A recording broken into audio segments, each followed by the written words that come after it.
Okay, so like I was saying, this is my jack-o'-lantern theme over here. Headless Horseman with the jack-o'-lanterns, and then Jack over in the corner, and then these two things here with the cemetery thing in the middle. And then I went with the spider theme here in the center. I hung the web up there along with Spike and his friends that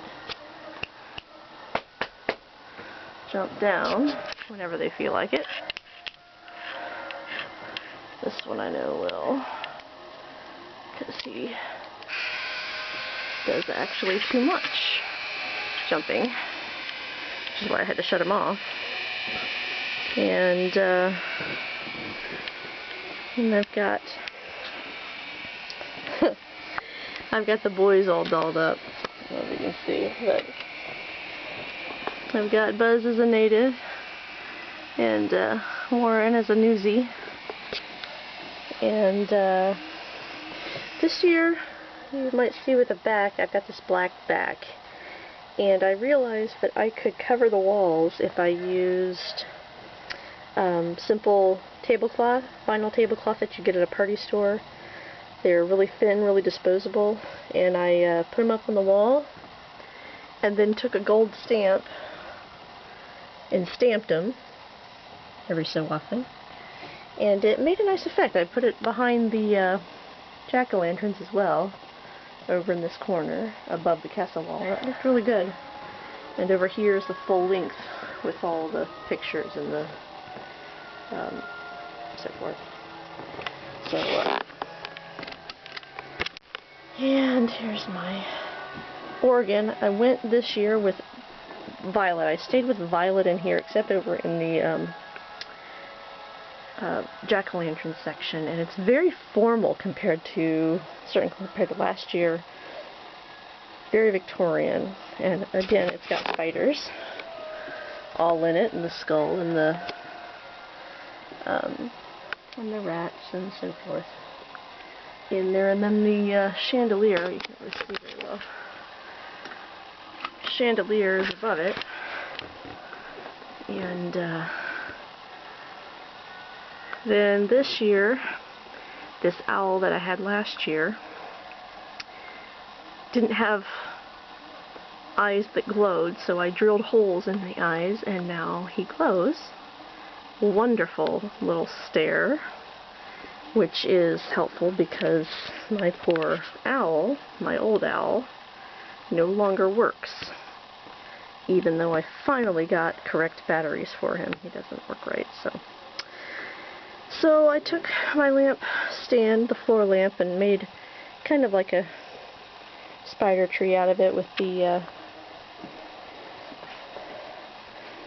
the lights and some webbing and some little tiny spiders all over it. And then put Wanda and the tombstones underneath it there, and just did some simple decorations at the top, and I don't have that candle lit, but it's pretty much the way it was last year. This is the room that's new this year. I went with a Mad Scientist theme. Of course, I had the monsters under the bed as normal, except that this year I used orange lights instead of white, so they have an orange glow. But I built these 4 units. This is a serum pump, and it has the glowing liquids that will be infused into whatever poor victim ends up on this bed. And the monitor there giving readings of heaven knows what. But you can see it's got a little light on top as well. And here's the brain transfer. And you seat one of 2 people here. And the next thing you know, they've got these 2 helmets that they put on, And next thing you know, they have each other's brains. And again, I went with a light in the vent in this room as well, only this one's a Gemmy, so it kind of has that brewing effect. Plasma ball doesn't work properly like it did last year. It still, when you touch it, it still shows, but it doesn't do it of its own. I think it was a little worn out from last year, but in any case, you got the party light behind it, so it kind of takes over, and then you've got a little glowing light here, just shows that it's on. And then over here, of course, you've got the water speakers, but the TV's not on right now. And here you've got the neon stuff as normal. Went ahead and did the neon liquid in the boiling wrath instead of the plain water. And it works beautifully, looks good, but the problem that I found is that when it boils, the ink in the water creates this foam. And if left more than 5 minutes, it starts to come out the top, which is definitely not what I want. So unfortunately, I can't leave it running. It's a great look, but I can't leave it running because it will overflow that bowl. Too bad. But otherwise, I mean, it looks really good along with everything else. So, and then I took video of this before the party because I didn't trust that it would be intact, and it's not completely intact, but I made a little tunnel for Xavier, and when you crawl in it, incredibly Joe made it through. Here is the beast with 5 fingers, which you can't really see all that well, but I'll take him outside so you can see him. But on the ceiling, you've got the lights just like you do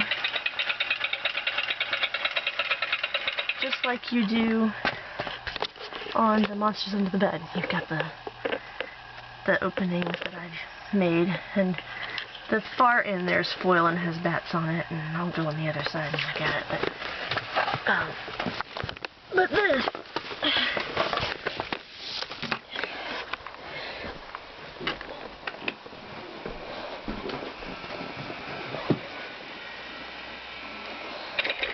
is the beast with 5 fingers, who will make his way around if you leave him to himself. So of course the end of the tunnel comes out here, and there's bats inside. You probably can't see, but there's bats inside on the end and on above, up above. And then up here we've got the good old witch's cupboard with everything. And then I had a problem this year with they redid my roof and it took forever to dry, so I was able to put the ghosts and the orange lights, which I had done before a couple years back, back up here. No drunk idiots dancing on my balcony this time because the neighbors downstairs are gone, moved out, and police have been after them ever since.